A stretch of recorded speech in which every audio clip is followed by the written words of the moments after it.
Hey, bonjour la gang, c'est Bruno, les vraies affaires, zéro bullshit, j'espère que vous allez bien. Écoutez, avez-vous suivi l'actualité un peu cette semaine? Notre premier ministre, François Legault, qui, écoute, contredit un peu, s'ostine avec les syndicats, puis j'ai suivi ça, moi, puis il aime présenter ou se présenter comme quelqu'un qui se soucie du bien financier des Québécois. Avez-vous remarqué? Qui veut qu'on soit une société plus riche, qu'on ait des emplois mieux rémunérés, qu'on soit financièrement à l'aise. Et naturellement, vous le savez, on a débuté la cohorte de mon master plan et on parle, nous autres, argent, concrètement là-dedans. Et ça m'a fait faire un lien parce que la semaine passée, on était la gang ensemble dans un Zoom call. Puis si jamais, je fais une pause, mais si jamais ça vous intéresse, c'est pas trop tard. On a un lien sur la vidéo. Si vous voulez joindre la cohorte, c'est gratuit, sans engagement. Vous joignez à nous autres, on faisait des Zooms, on est à peu près à 60. Puis je parle de finance. La semaine prochaine, je veux parler de la santé. Je parle de comment on nous a enseigné mal formé. Puis c'est gratuit. Alright? Donc je teste mon matériel. Je vous l'offre gratuitement. Puis moi, j'ai bien du fun à faire ça. Puis la gang à date, ça, en tout cas, de ce qu'on me dit, c'est que ils aiment ça. Donc maintenant, ça m'amène à vouloir parler des mythes de la finance. Les mythes qu'on nous a enseignés, que ces gouvernements-là, qui prétendent vouloir notre bien financier, moi je pense que souvent, ou plus souvent qu'autrement, c'est plutôt le contraire. Alors, aujourd'hui, j'avais le goût de parler de ça. Je vous présente en fait quelques mythes financiers qu'on nous a enseignés et qui, je crois, sont complètement faux. Alors, je fais jouer la petite intro, puis on parle de ça tout de suite après. À 2 secondes, la gang.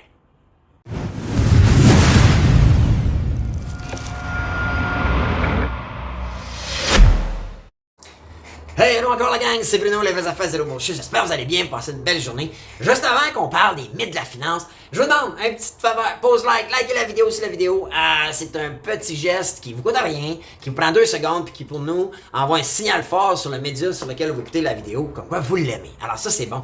Commentez aussi, hein? Vous me direz dans les mythes de la finance, lesquels que vous préférez, ok? Je vais vous parler de certaines choses que moi je vois ou que je considère qui sont faux, qu'on nous a enseignées, mais laissez-moi le savoir dans les commentaires, puis à la fin, si vous pouvez, ça vous dérange pas, partagez dans vos réseaux. L'objectif de partager, c'est simple. Si on veut faire savoir à nos réseaux que nous, on veut se faire dire les vraies affaires, zéro bullshit.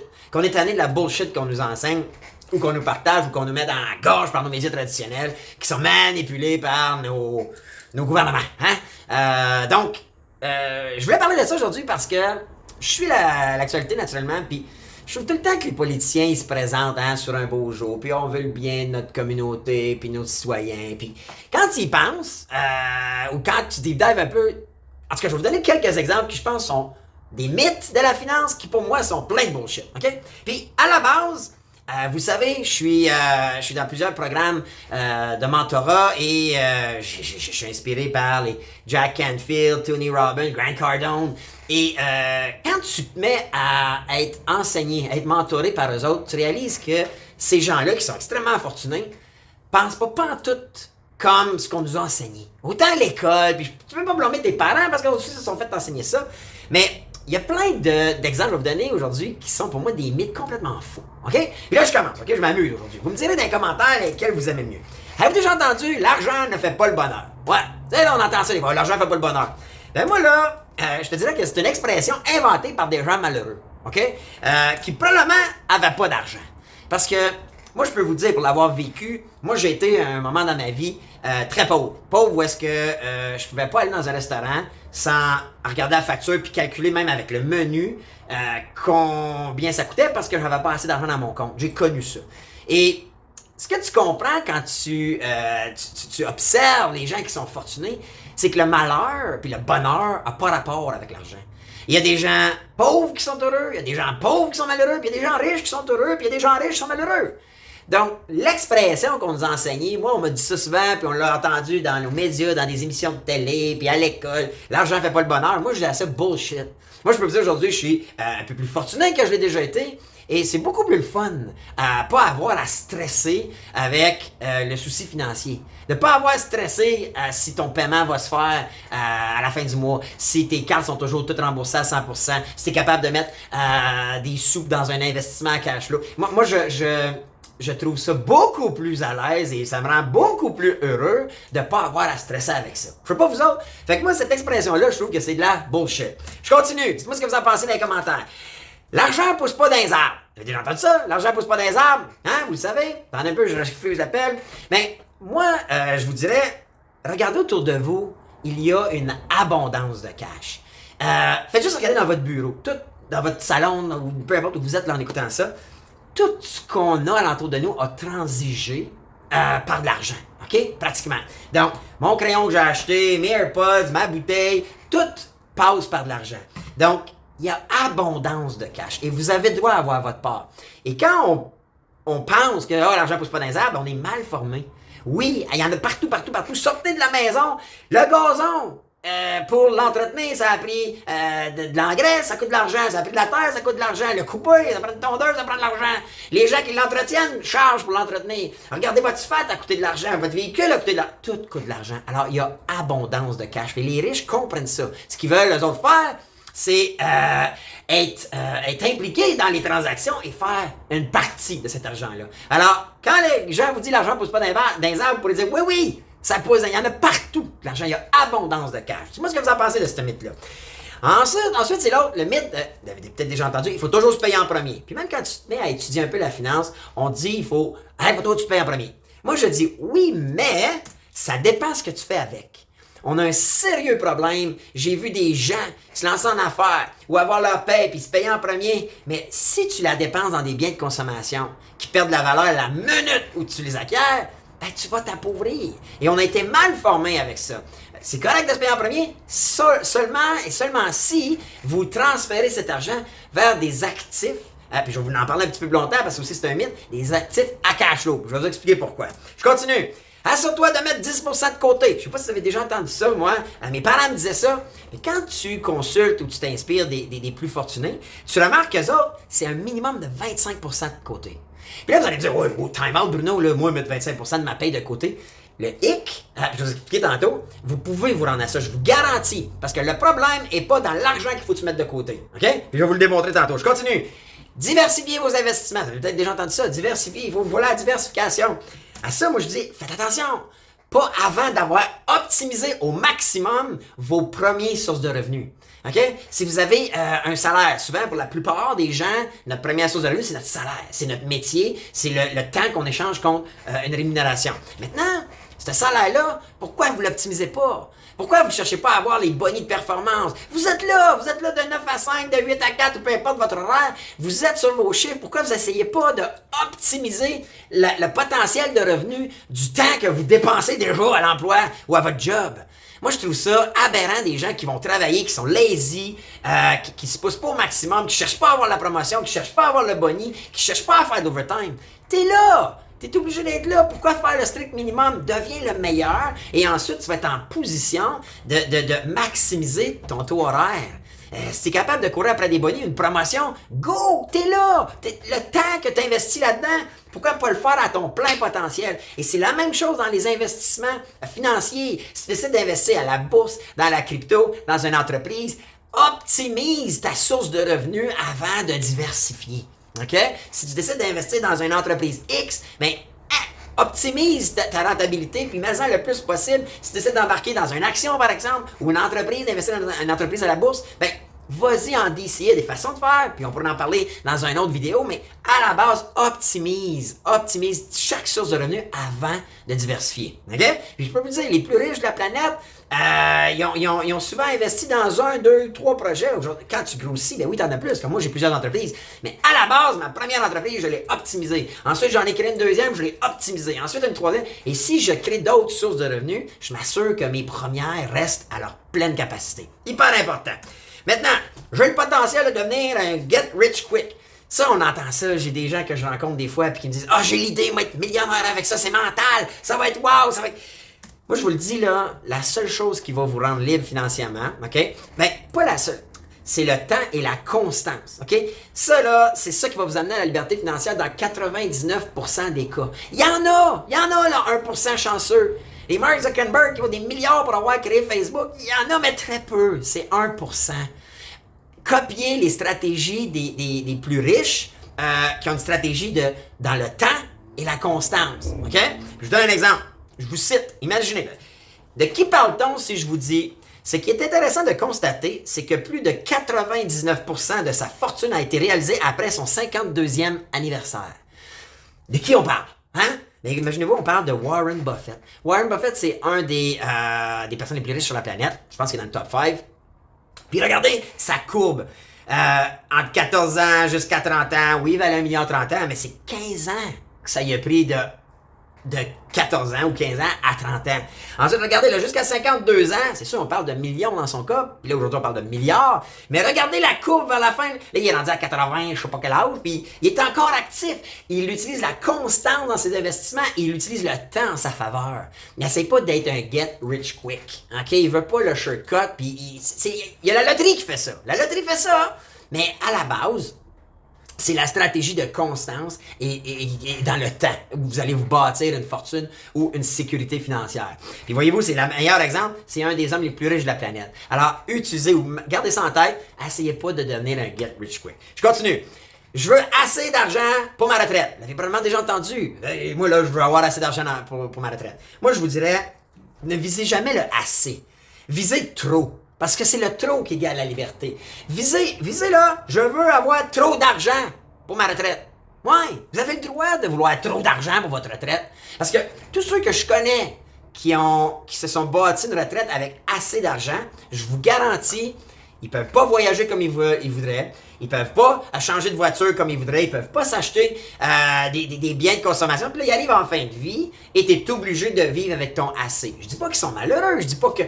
mais ils sont pas dans la liberté financière. Puis la liberté est propre à chacune. Vous le savez, la liberté, pour moi, peut être différente de la vôtre. Et c'est correct ainsi. Mais visez pas le assez, visez le trop. Je vous garantis que ça va être la différence lorsque vous allez arriver à votre retraite pour ceux qui s'enlignent vers ça. Je continue. J'aimerais avoir 1 million dans mon compte demain matin. Avez-vous déjà entendu ça? Qui là dans vous autres? Marquez-moi là. Y en a-t-il qui voudraient avoir 1 million dans son compte demain matin?